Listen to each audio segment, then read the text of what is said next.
இப்போ இந்த எக்ஸாம்ல பாஸ் பண்ணல, இதனால நீங்க என்னன்னா கரியரே மாறிடுச்சு இப்படி? ஆமா, ஆசைப்பட்டது கிடைக்கல தான். Please support Vijay sir. 2021ல அவங்க வரும்போது நீட் ரத்தாகும்னு சொன்னாங்கல்ல, நீங்க நம்புறீங்களா?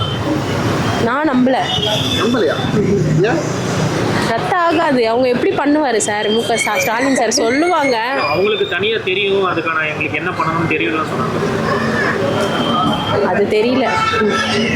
வணக்கம். நம்ம திமுக ஆட்சிக்கு வரும்போது நாங்கள் வந்தவுடன் நீட் தேர்வு ரத்து பண்ணுவோம்னு சொன்னாங்க. இப்போ வரைக்கும் ரத்து பண்ணலை. இப்போ கேட்டால் இதுக்கு மத்திய அரசு பண்ணணும், மாநில அரசு பண்ண முடியாது அப்படின்றாங்க. இதை பற்றி விஜய் வந்து கேள்வி எழுப்பியிருக்காரு. உங்கள் கருத்து என்ன சார்? என்னோட கருத்துன்னு சொல்கிறதுனா, எல்லா கவர்மெண்ட்டுமே மாற்றி நாங்கள் கேன்சல் பண்ணிடுறோம்னு சொல்கிறாங்களே தவிர யாரும் இது வரைக்கும் பண்ணுறதுக்கான ஸ்டெப் எடுத்த மாதிரி தெரியல. போராட்டங்கள் நடக்குதே தவிர அதுக்கான தீர்வு இது வரைக்கும் கண்டதாக எதுவும் தெரியல. கரெக்டாக தான் பேசியிருக்காரு அவர். ஏன்னா அந்த நீட்டால் எவ்வளோ குழந்தைங்க அவங்க உயிரை விடுறாங்க. அது ரொம்ப கஷ்டமான ஒரு விஷயம். அதனால கண்டிப்பாக அது அவர் வந்தால் பண்ணுவாருன்ற ஒரு நம்பிக்கை எங்களுக்கு இருக்குது. அதுவும் இல்லாமல் விஜயகாந்த் சாருக்கு நாங்கள் வாய்ப்பு கொடுக்காம விட்டுட்டோம். அந்த வாய்ப்பை விஜய் சாருக்கு கொடுக்கணும்னு நாங்கள் நினைக்கிறோம். ஏன்னா வருஷம் இந்த மாதிரி தான் சொல்லின்னு இருக்கிறாங்க. என்ன யார் கட்சியில் இருந்தாலும் நல்லது செய்யணும். எந்த குழந்தைங்க ஒரு இது நடக்கக்கூடாது. இந்த நீட்டுனால நிறைய பேர் இறந்துட்டு ரொம்ப கஷ்டமாக இருக்குது. என்னென்னா யார் வந்தாலும் நல்லா பார்த்து நல்லா செஞ்சால் எங்களுக்கு அதே போதும். விஜய் சார் வந்தாலும் நல்லா தான் இருக்கும். இனிமேட்டு அவர் வர ஆட்சியில் கூட நல்லா இருக்கும்னு நினைக்கிறோம். அவர் இதில் கூட நல்லா வரணும்னு ஆசைப்படுறோம். இல்லை, ஆப்வியஸாக எல்லாருமே நாங்கள் வந்தால் இதை பண்ணிடுறோம் அதை பண்ணிடுறோம்னு சொல்கிறாங்க தான். அது ஈவன் தோ அது சென்ட்ரல் கவர்மெண்ட் கையில் இருந்தாலும் சரி, ஸ்டேட் கவர்மெண்ட் கையில் இருந்தாலும் சரி. ஆனால் அது நம்மளுக்கே தெரியும் அது சென்ட்ரல் கவர்மெண்ட் தான் அதை இது பண்ண முடியும் அப்படின்னு சொல்லிட்டு. இருந்தாலும் நாங்களும் நம்பி போடுறோம். எங்களுக்கு வேறு ஆப்ஷன் இல்லையே. ஃபஸ்ட்டு போன எலெக்ஷனில் இப்போ ஆப்ஷன் இருக்குது. சரி, புதுசாக இப்போ விஜய் வந்திருக்காரு. சரி, புது ஒரு இதை பார்க்கலாம்ல, ஒரு ஆட்சி முறையை புதுசாக ஒன்று பார்க்கலாம்ல. கண்டிப்பாக நாங்கள் விஜய்க்கு ஓட் பண்ணுவோம். எஸ், இந்த வருஷம் பார்த்திங்கன்னா ரேஷன் கார்டில் 1000 rupees டிஸ்ட்ரிபியூட் கொடுக்கல. ஏன்னா எவ்ரி இயர் கொடுப்பாரு ஸ்டாலின் சார் ஆனால் இந்த வாட்டி கொடுக்கல. அதுவே மக்களுக்கு பெரிய ஒரு இதுவாக இருக்குது, ஏமாற்றம். அது அவர் எல்லாரும் சந்தோஷமாக தான் இருக்கீங்கன்னு சொல்கிறாரு. அப்படியா? இல்லையே, நாங்களாம் சந்தோஷமாக இல்லை. மக்கள் வெளியே எப்படி இருக்காங்கன்னு எங்களுக்கு தெரியாது. நாங்கள் அப்படி இல்லை. இப்போ உங்களுக்கு ஹாப்பினஸ் இல்லை. இந்த 1000 ரூபா பொங்கல் காசு கொடுத்துருந்தா உங்களுக்கு ஹாப்பியாக இருந்திருக்கும். ஹாப்பியாக இருந்திருக்கும். நாங்கன்றது எவ்வளோ எங்களை விட கொஞ்சம் பிலோ பீப்புள்ஸ்லாம் இருப்பாங்க. அவங்க எக்ஸ்பெக்ட் பண்ணியிருப்பாங்கல்ல அந்த 1000 rupees வரும்ன்றது ஏன்னா எவ்ரி இயர் அவங்க கொடுக்கும் போது அந்த எக்ஸ்பெக்டேஷன்றது நம்மளுக்கு கண்டிப்பாக இருக்கும். அது இல்லைன்ற போது ஒரு பெரிய ஏமாற்றம். அது இப்போ விஜய் புதுசாக அரசியலுக்கு வந்திருக்காரு. பெரிய 2 கட்சிகள் இருக்கு. அதை தாண்டி அவரால் ஜெயிக்க முடியும். கண்டிப்பாக முடியும். ஏன்னா அவருக்கு இளைஞர்களோட ஓட்டம் இருக்குது. ப்ளஸ் எங்களை மாதிரி லேடிஸோட ஓட்டம் கண்டிப்பாக இருக்குது. அவருக்கு வருவார். இன்னைக்கு அவர் எழுப்பின கொஸ்டின் ரொம்ப கேலி கிண்டல். அது கேலி கிண்டல் பேச வேண்டிய விஷயமே கிடையாது சார்.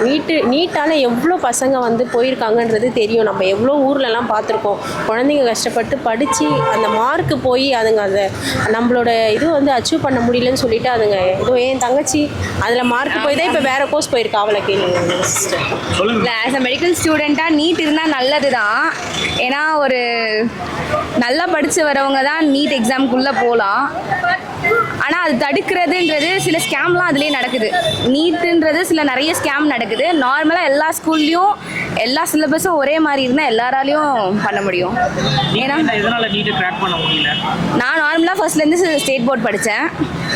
அதுக்கப்புறமா ஒரு 1 year தான் சிபிஎஸ்சி படிச்சுட்டு என்னால் டப்புன்னு கோப்பப் பண்ண முடியல. ஸ்டேட் போர்ட்லேயே இருக்கிறதுனால டப்புன்னு கோப்பப் பண்ண முடியல. ஃபஸ்ட்லேருந்தே அதே ஒரே சிலபஸாக இருந்திருந்தால் நல்லா இருந்திருக்கும்.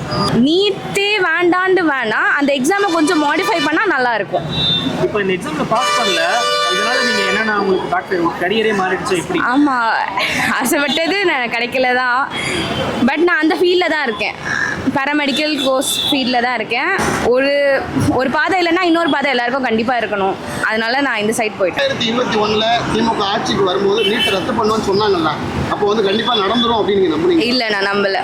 ஏன்னா எனக்கு நீட் வேணும்னு தான் நான் தோணுச்சு. ஏன்னா நான் பாஸ் ஆகி போவேன்னு எனக்கு அப்போ கான்ஃபிடென்ஸ் இருந்தது. நல்ல மார்க்ஸ் தான் ஸ்கோர் பண்ணேன்.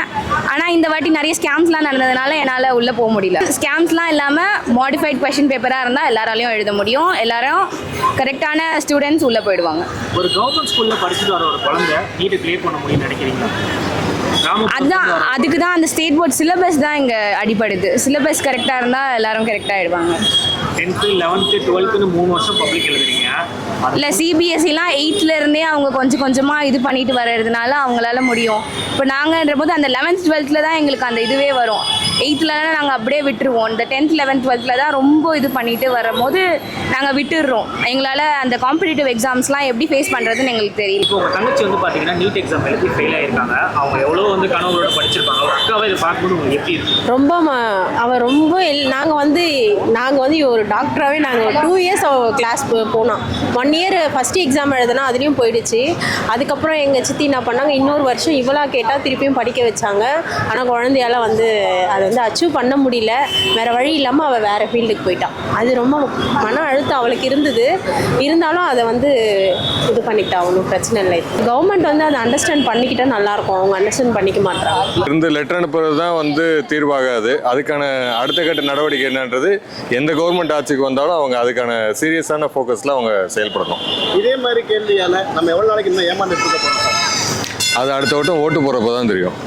ஓட்டு போடுறப்ப தான் தெரியும். இதுக்கப்புறமாவது மக்கள் வந்து உண்மையை சொல்கிறவங்களுக்கு ஓட்டு போடுவாங்கன்னு நினைக்கிறீங்களா? எல்லா வட்டமும் உண்மையை சொல்கிறவங்ககிட்ட தான் ஓட்டு போடுறோம்னு எதிர்பார்க்குறோம். பட் ஆனால் வர்றவங்க அதை செயல்படுத்துகிறாங்களா இல்லையான்றது தான் வந்து சரியான இதாக தெரியல எங்களுக்கு. பட் ஒரு அரசியல் தலைவராக இப்போ தான் புதுசாக வந்திருக்காரு அப்படின்றப்ப அவரால் என்ன பண்ணிட முடியும் அப்படின்றதா நீங்கள் ஆதரிக்கிறீங்க?